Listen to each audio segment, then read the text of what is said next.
Good day everyone! It's great to reconnect with you. Let me begin by introducing myself. I'm Kirby Claire Gallardo, second year of Section PMG02 Jeremiah. I'll be your first presenter for today's report topic, the Chapter 6, Development of Affective Assessment Tools. Let us start our presentation with the key terms from the title. First is affective. Attitudes and feelings. Affective domain is a part of a system that was published in 1965 for identifying, understanding, and addressing how people learn. This describes learning objectives that emphasize a feeling, tone, an emotion, or a degree of acceptance or rejection. Assessment tools in the affective domain are those which are used to assess attitudes and interest, motivations, and self-efficacy. Affective assessment, students' attitudes towards learning. Now, let's move and start with the background information of the overview of Chapter 6, Assessment of the Affective Domain is one of the requirements of the 21st teaching learning. So, both the traditional and authentic assessment tools are to be utilized to come up with good and quality results. There are various instruments or tools that can be used, but each has its own focus and each instrument is designed to cater to a specific purpose. In this chapter are the various methods and assessment tools that can be used to assess the affective domain of learners. Now, turning our attention to the objectives. At the end of this chapter, students will be able to first, understand the development of affective assessment tools. Second, establish whether the various methods and assessment tools that can be used in the classroom to teach students and to operationalize the proper affective assessment tools. Let's move on to the overall structure of this presentation. Myself, will be presenting introduction, overview of Chapter 6, objectives, overall structure of the presentation, chapter intended learning outcome, methods of assessing affective targets, and the teacher observation. Next will be Ms. Leah Angela Gutang. Unstructured observation, then the structured observation, student self-report, student interview, service and questionnaire, constructed response format, selected response format, and the peer ratings. Then assigned to Mr. Romel Luis Henilazo is the utilizing the different methods or combination of methods in assessing affect. Then for Ms. May Gonzalez, she will be tackling the affective assessment tools, checklist, criteria for checklist, and why use checklist. Another is from Jonathan Fernandez, rating scales, types of rating scales, common rating scale, error, Likert scale up to sentence completion. Then lastly, I will be presenting you the conclusion. Then another important part for us to know why we should study this topic. This is the chapter intended learning outcome. Able to develop instruments for assessing affective learning. This relates to what I was saying earlier with our objectives. This significance of this is proper ongoing assessment of the affective domain students' attitudes, values, dispositions, and ethical perspectives. It is essential in any effort to improve academic achievement and the quality of the educational experience provided. In this chapter, the development of affective assessment tools will be discussed, and at the end of this chapter, we will be equipped to craft proper affective assessment tools. Now, let us first move to the first methods of assessing affective targets.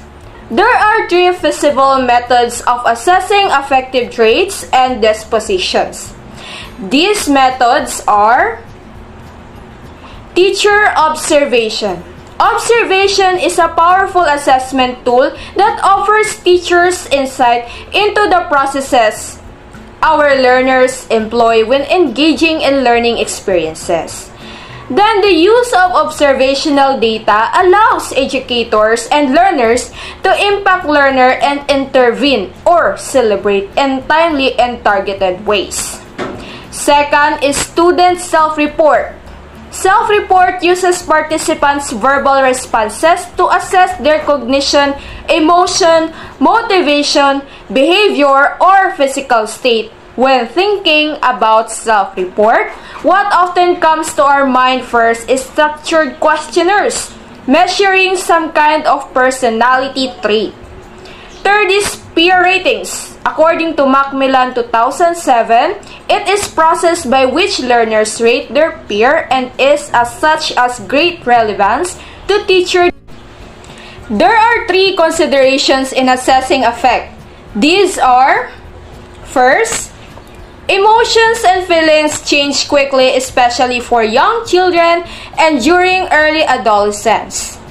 To obtain a valid indication of an individual, student's emotion or feeling, it is necessary to conduct several assessments over a period of time. A single assessment is not enough to see what the prevalent affect is.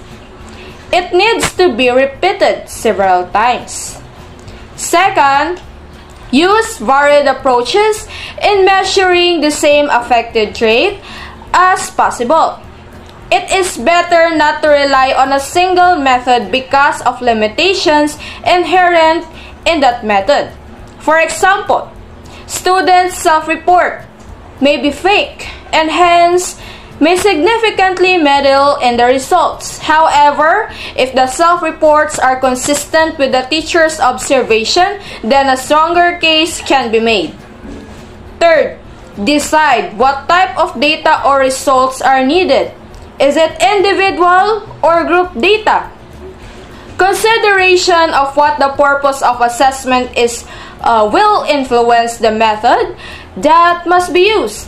For reporting or giving feedback to parents or interested individuals about the learner, individual student information is necessary.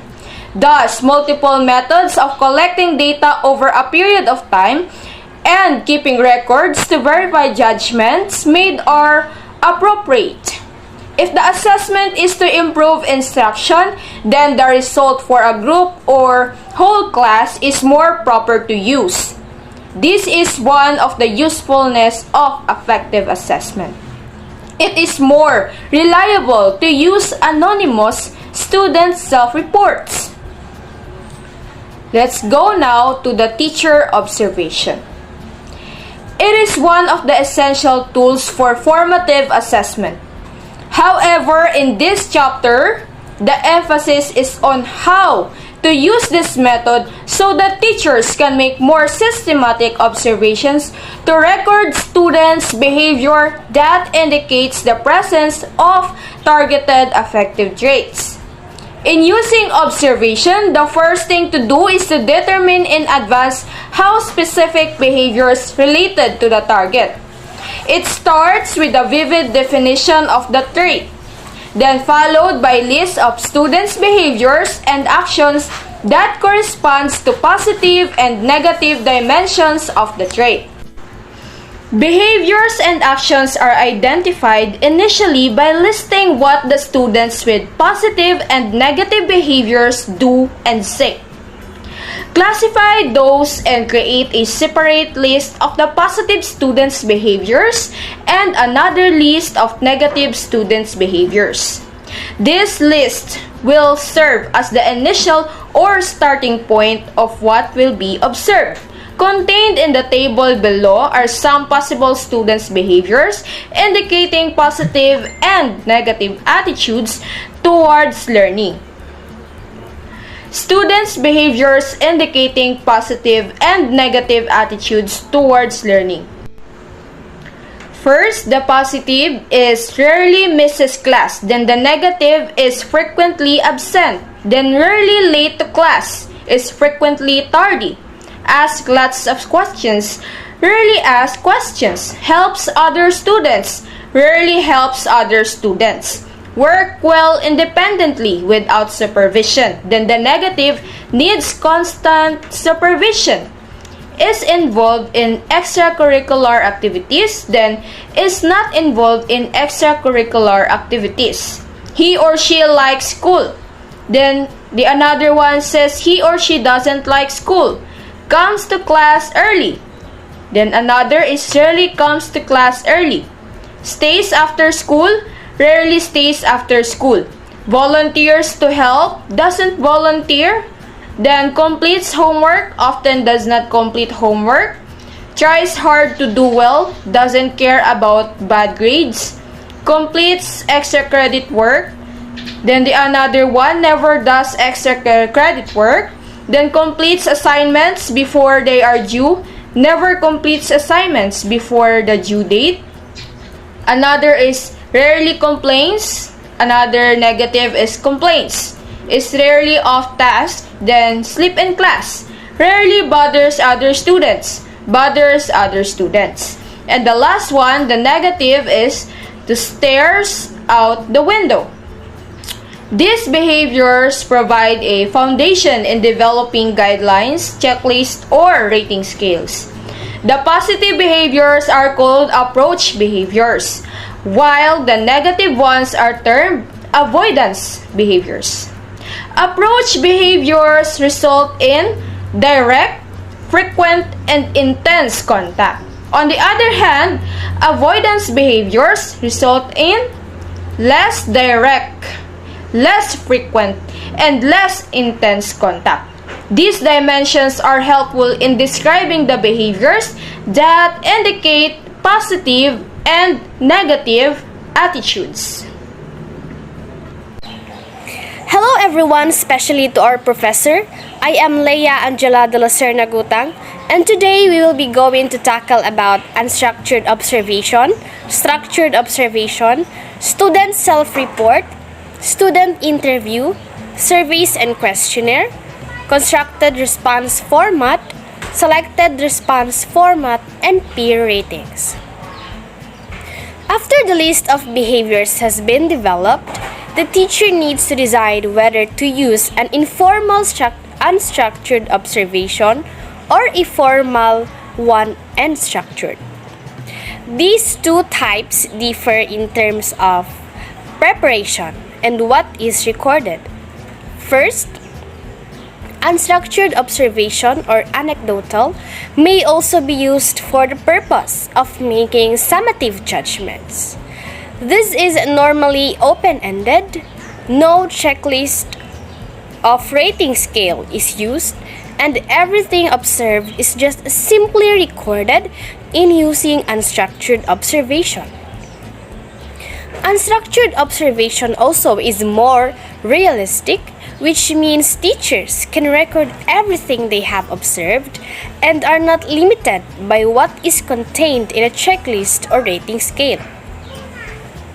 There is no problem if specific behaviors are not displayed and behaviors that were not previously listed can be added. The disadvantage is that it is not practical to record much about student behavior on a regular basis. It is hard to find time, most especially when the teachers are preoccupied with other learning activities. Next, we have structured observation. It is different from unstructured observation in terms of preparation needed as well as in the way observation is recorded. In structured observation, more time is needed since checklist or rating forms are to be since it will be used to record observations. The form is generated from of positive and negative behaviors to make it easy and convenient in recording. These are the things that should be considered if teacher observation method will be used to assess effect. First, determine behaviors to be observed in advance. Next, record students' important data such as time, data, and place.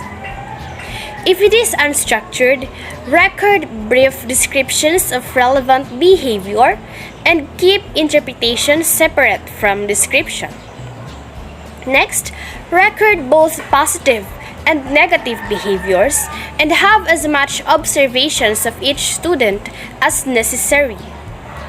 Next, avoid personal bias and record immediately the observations and apply a simple and efficient procedure. Next, we have the student self-report. There are varied ways to express students' affect as self-report.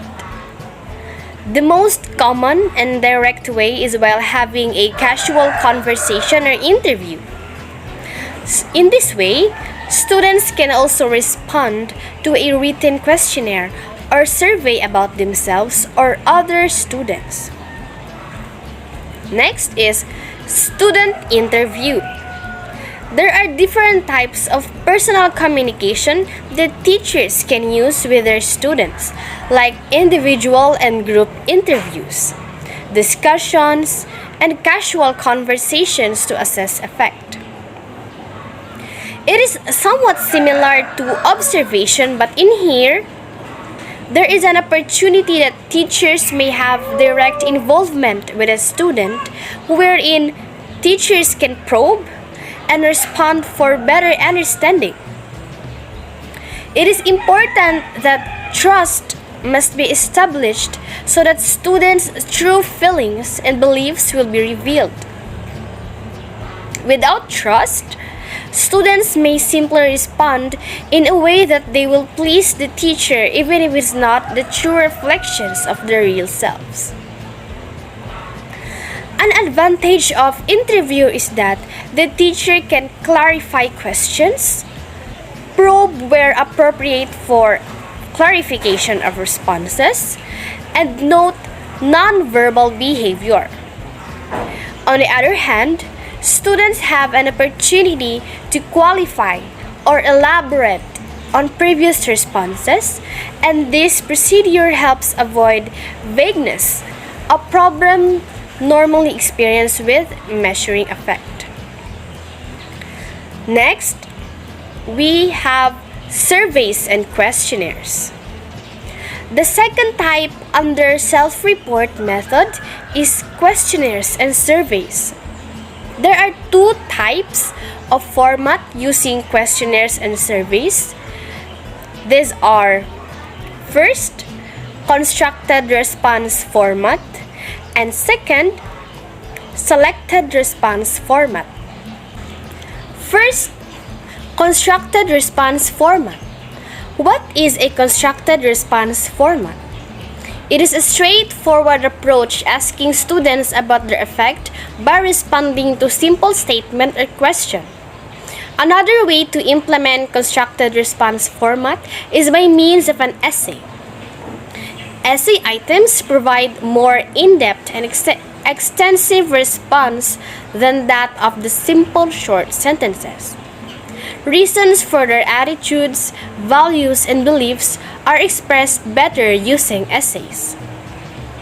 Second, the selected response format. What is the selected response format? There are three ways of implanting the selected response format in assessing effective learning outcomes. These are rating scale, semantic differential scale, and checklist. These three ways will be discussed in detail in the succeeding part of this chapter. The advantage of selected response format is that it assures anonymity. It is an important aspect when considering the traits that are personal, such as values and self-concept. These self-response formats are considered to be an efficient way of collecting information. Here are the checklists for using Student Self-Report to Assess Affect by Macmillan of 2007. First, keep measures focused on specific affective traits. Second, establish trust with students. Third, match response format to the trait being assessed. Fourth, ensure anonymity if possible. Fifth, keep questionnaires brief. Sixth, keep items short and simple. Seventh, avoid negatives and absolutes. Eighth, write items in present tense. And 9, avoid double-barreled items. Lastly, we will now proceed to the last topic of this presentation. We have peer ratings. What is this peer ratings? Peer ratings or appraisal is the least common method among the three methods of assessing affect discussed in this chapter. Because of the nature of learners, they do not always take this activity seriously, and most often, they are subjective in conducting this peer rating. Thus, peer rating is seen as relatively inefficient in terms of nature of conducting scoring and interpreting peer ratings.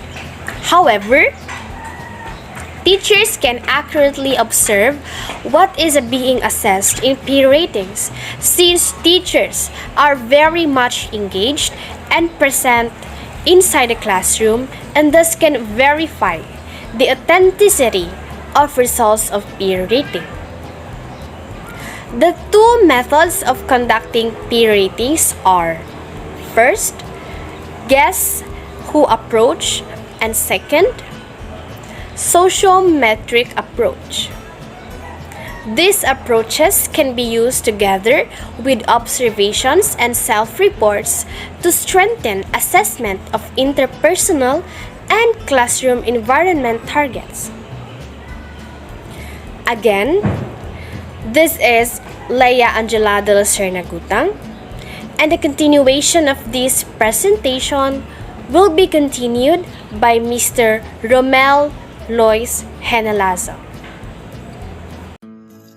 Good day everyone, my name is Romel Lois Binilazo and we are about to discuss the topic all about utilizing the different methods or combination of methods in assessing effect. So, each of the three methods, observation, which is the teacher is always present because she will be able to observe what's happening inside the class, or she will be able to gather information through observation. Next is the self-report, as discussed by the previous reporter, that the self-report is where interviews is involved. Next is peer ratings, which can be supported by observation and self-report. So, all of this has been discussed ay may sariling advantages at disadvantages. In choosing for which method or methods to use, may mga factors tayo na dapat i-consider. So first is type of effect that needs to be assessed. A general reaction to something or someone can be best if he gathered through observation. Pinag-uusapan kasi dito yung type of effect, kaya mas epektibo or mas effective para sa akin ang pag-gather ng information through observation kasi teacher is always present when this assessment occurs. Kaya mas mainam ito gamitin. Pero if attitude components is to be diagnosed, mas mainam na gamitin yung self-report to give a better information kasi involved na dyan yung interview. And also, yung observation method can be supported by peer rating method. Kung yung target mo is socially oriented affect, so di ka na lang talaga magsistick sa isang method lang, lalong-lalo na pag iba-iba ang affect na iyong i-measure. So, second is, if the information needed is from group or individual responses, isa rin ito sa mga factors na ating i-consider kasi if group response and tendencies are needed, mas mainam gamitin yung selected response self-report method kasi it assures anonymity. Pag sinabi nating assures anonymity, ito ay ang pag-secure or masecure dito yung privacy ng mga responses at madali lang din i-record. Kasi maganda din pag alam nila ang mga ginagawa nila at mga nagawa nila sa loob ng klase.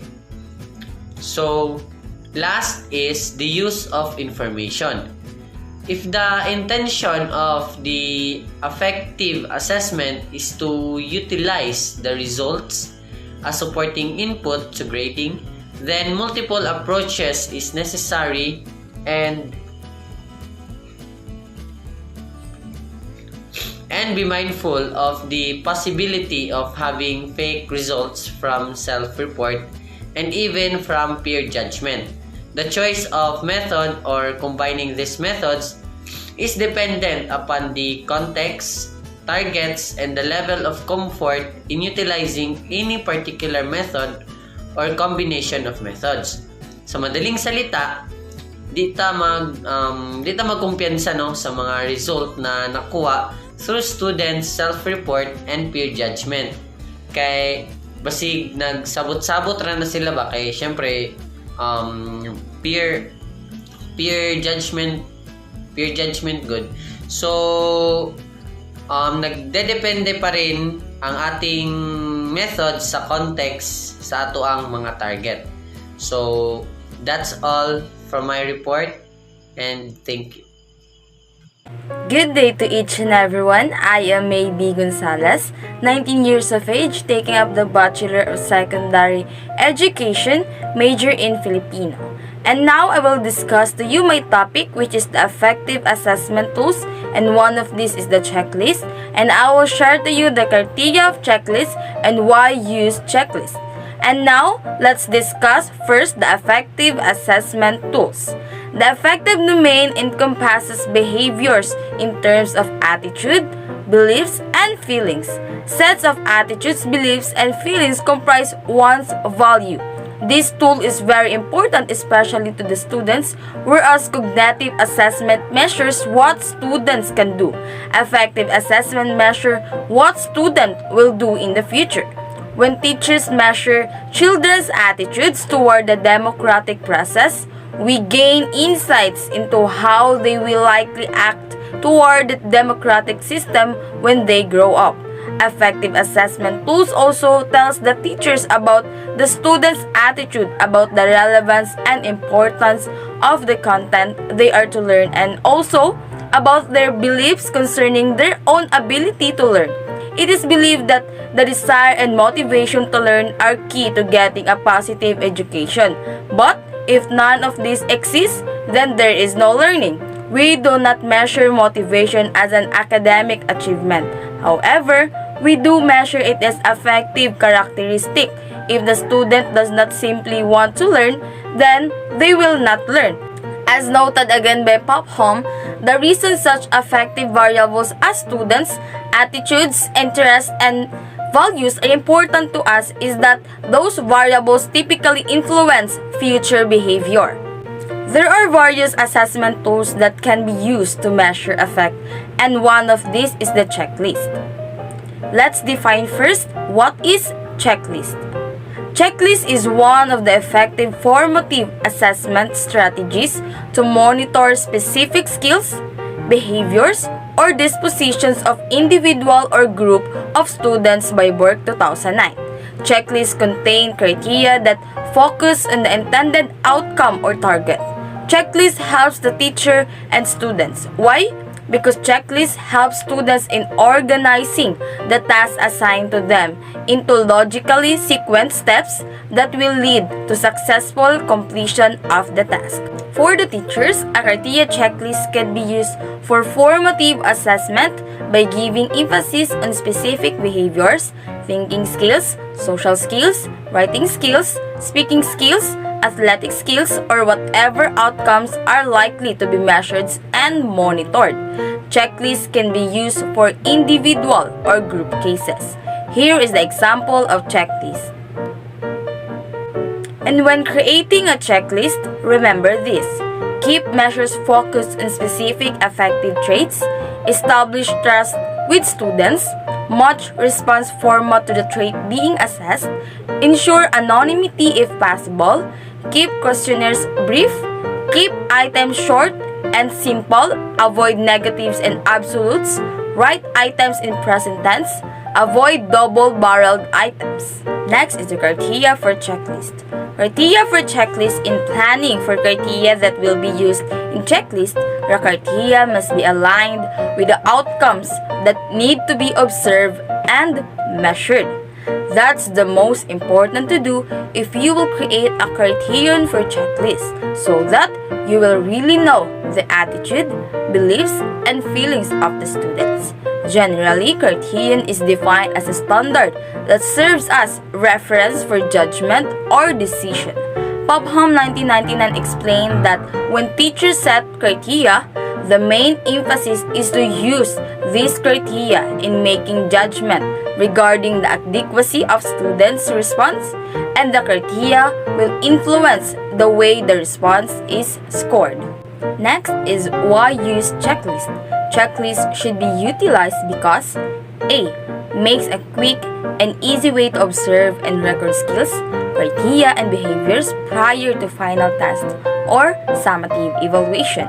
B. Provides information to teachers if there are students who need help so as to avoid failing. And letter C. Provides formative assessments of students' learning and help teachers monitor if students are on track with the desired outcomes. So, the checklist is very beneficial for both teachers and students.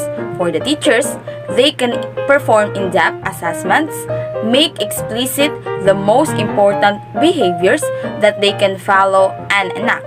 Checklists break complex tasks into more basic, discrete, and doable procedures.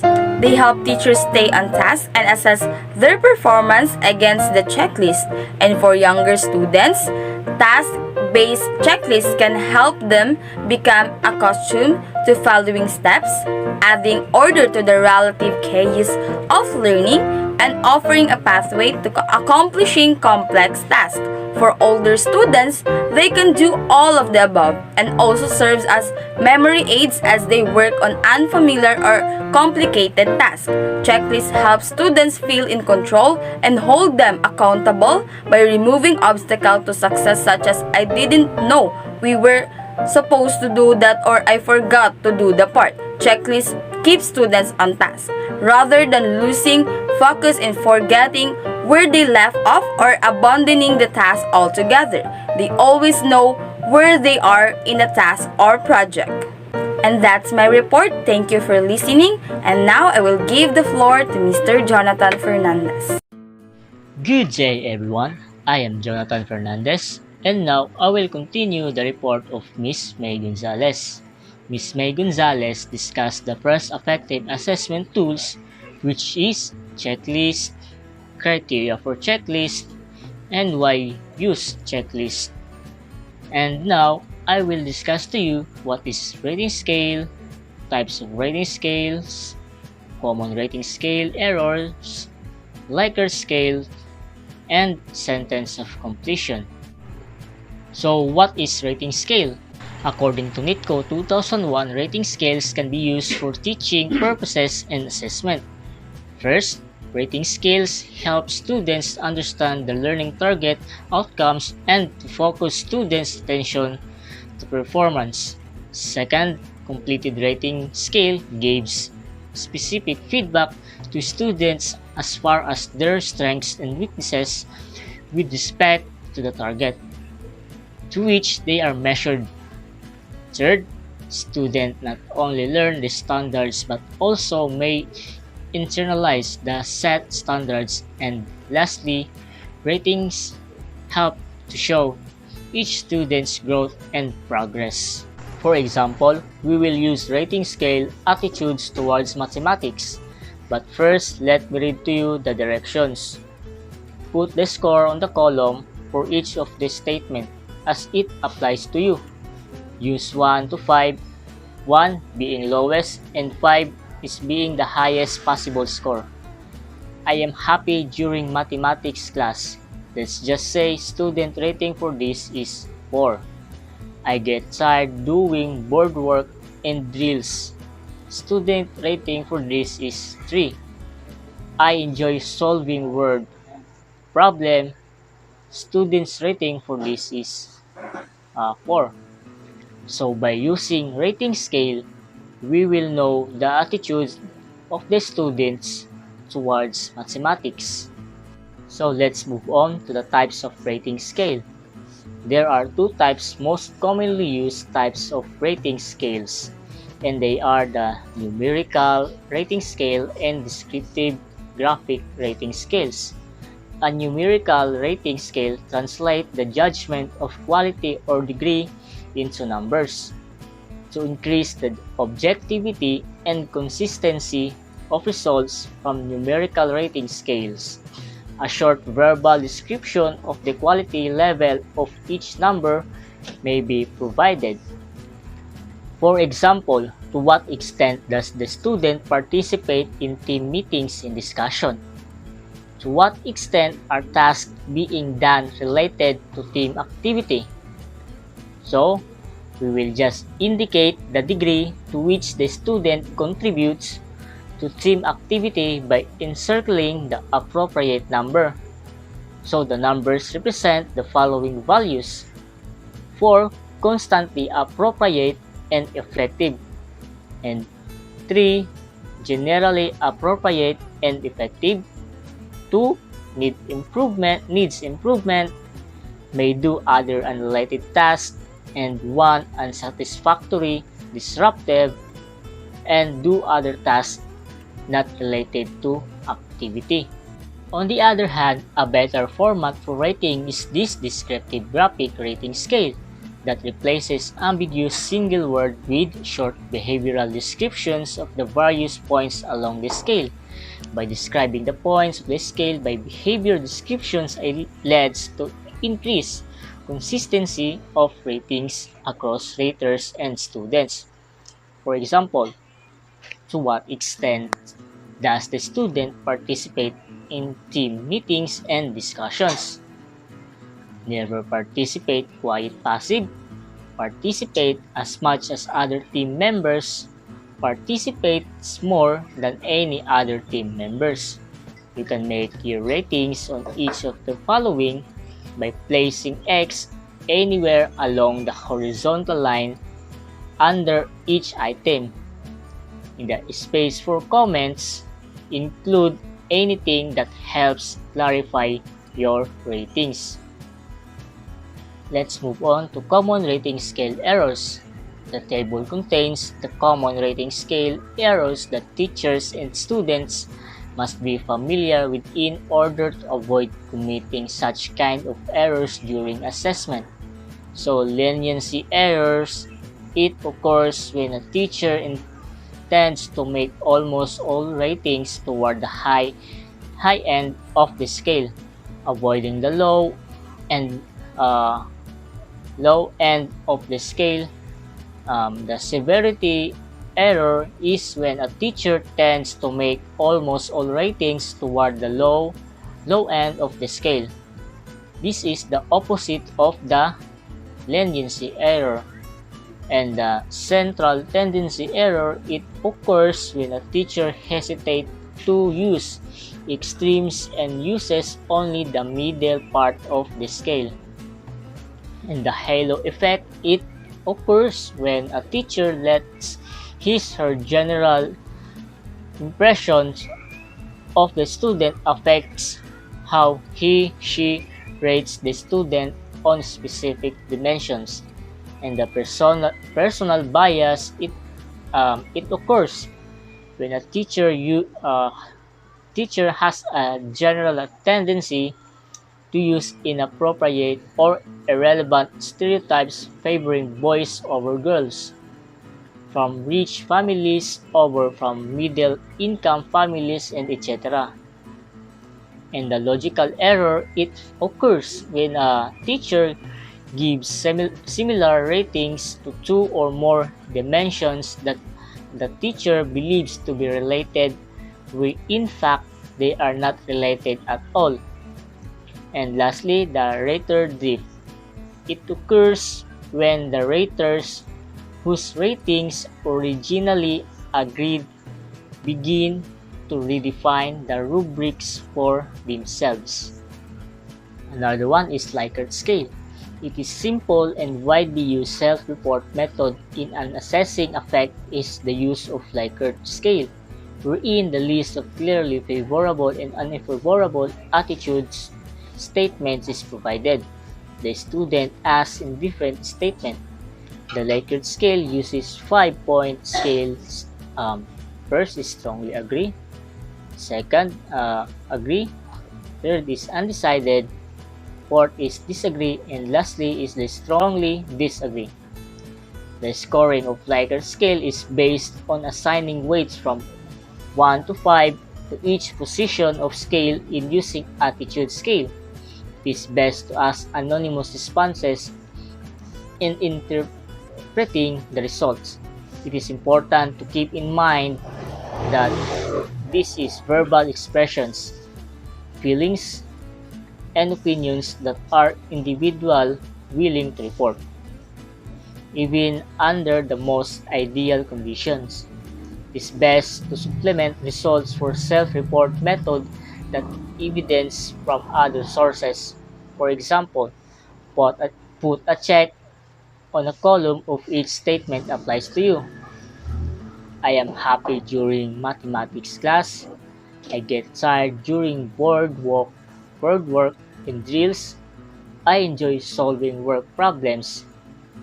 To determine the minimum and the maximum length of the 5-point Likert type scale, the range is calculated by 5 minus 1 equals 4, then divided by 5 as it is the greatest value of the scale. So 4 divided by 5 it is equals to 0.80. And also there are 5 steps in constructing Likert scale instrument. First, write a series of statements expressing positive and negative opinions towards attitude statements. Second, select the best statement, at least 10, with a balance of positive and negative opinions, and edit as necessary. Third, list the statements combining the positive and negative and put the letters of the 5-point scale to the left of each statement for easy marking. And fourth, add the directions indicating how to mark answer, including a key at the top of the page if letters are used for each statement. And lastly, some prefer to drop the undecided category so that the respondents will be forced to indicate agreement and disagreement. So let's move on to the semantic differences. Semantic differential scale is another common approach to measuring affective traits is to use variation of semantic differential. This scale uses adjective pairs that provides another of feelings or beliefs that are opposite in directions and intensity. For example, traits and attitudes in mathematics subjects. Mathematics, boring into interesting, important to useless. The students would place a check between each pair of adjectives that describes positive and negative aspect of traits. So semantic differential like other selected response format is that it makes it easier to assure anonymity. Anonymity is important when the traits are more personal, such as values and self-concept. It is also an efficient way of collecting information. Through this, maybe in an efficient way, note that it is not good to ask too many questions. It is important to carefully select those traits that are concerned or included in the defined affective targets or outcomes. It is also a good point to have open-ended items such as comments or suggestions. And lastly, the sentence completion. The advantage of using the incomplete sentence format is that it captures what comes to mind from each student. However, there are disadvantages too far for this. One of the students faking the response thinking that the teacher will notice their penmanship. Hence, a student will tend to favorable to like responses of the teacher. Another is scoring, which takes more time and is more subjective than the other traditional objective formats.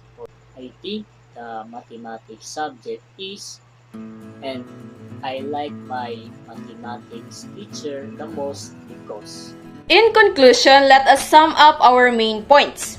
First, methods of assessing affective targets. There are three feasible methods of assessing affective traits and dispositions.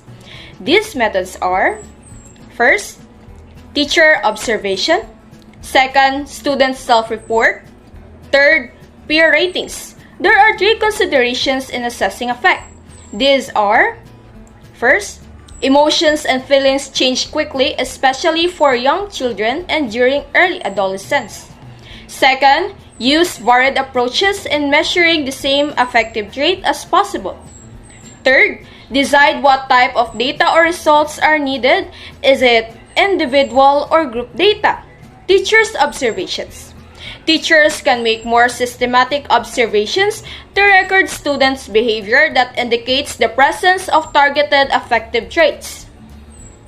Then, the positive behaviors are called approach behaviors, while the negative ones are termed avoidance behaviors. Unstructured observation or anecdotal. It is used for the purpose of making summative judgments. Structured observation. It will be used to record observations. Student self-report. Casual conversation or interview, like student interview, surveys and questionnaires, and even peer ratings. Utilizing the different methods or combinations of methods in assessing affect. In choosing which method or methods to use, consider the following factors. First, type of affect that needs to be assessed.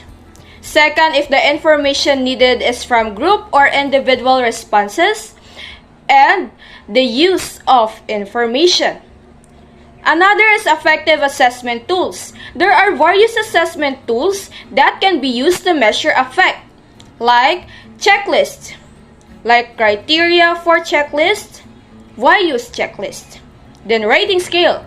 Types of rating scales like numerical rating scales, descriptive graphic rating scales, common rating scale errors, Likert scale like constructing Likert scale instrument, semantic differential scale, and sentence completion.